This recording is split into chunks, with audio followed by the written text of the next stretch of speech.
What aspects of the yoga practice do you think are most important for new aspirants on the spiritual path?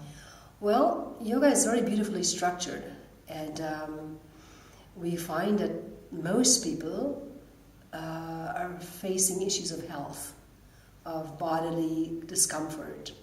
And so hatha yoga is very alluring.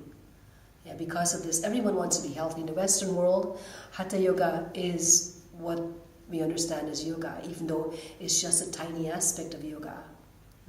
So hatha yoga is a very good way to introduce someone into yoga, because through this hatha yoga practice, they'll get a little peep into their higher nature. They become quiet. They start noticing things they never noticed before. Many people don't understand what it is to be, what is peace. But after a session of yoga, they start to experience it. It's no longer a word, it's an experience. They start to feel peace. And from feeling that peace, they become encouraged, they become drawn into it, they want more of it.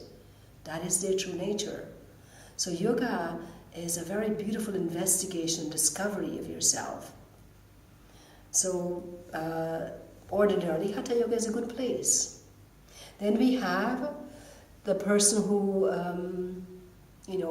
their emotions are very strong, and they need a little bit more to deal with their emotions. And so we learn about bhakti yoga. Through bhakti yoga, we're learning how to use our emotions to take us into greater experiences, more expanded experiences of being at ease and being at peace with our emotions, rather than for them to be problematic. Yeah, we turn them towards the self, towards God, towards humanity.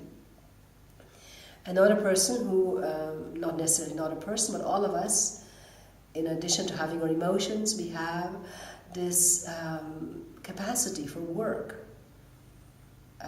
Often, we just need to do something. We just can't sit. We have to be productive. And through yoga, we can learn how to be really productive, because you learn how to focus.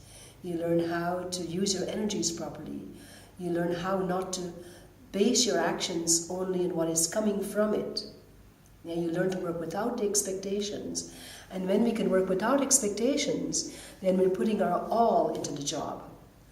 And by law, if whatever you put in will come back to you. So by working to the best of your ability without worrying about anything else, then you get back the best. But if most of your energy is spent on worrying, what we're doing is we're actually putting our effort into the worrying and into what the worrying brings. So the result comes back bad. And when we're not empowered at all, we keep going down. So to understand the yoga behind work is very important for everyone, because that's a great part of our life. Yeah, so hatha yoga, karma yoga, and bhakti yoga, these are the foundation from which we start off. And when we learn to combine these, then the knowledge starts to open up within us. And that knowledge is what we call jnana, the true knowledge of yourself. And this self-knowledge takes place when we're able to create a purification through bhakti yoga, create a focus and clarity through karma yoga, and to develop that stamina in the body through our hatha yoga. So these three make a really great starting point, like a springboard.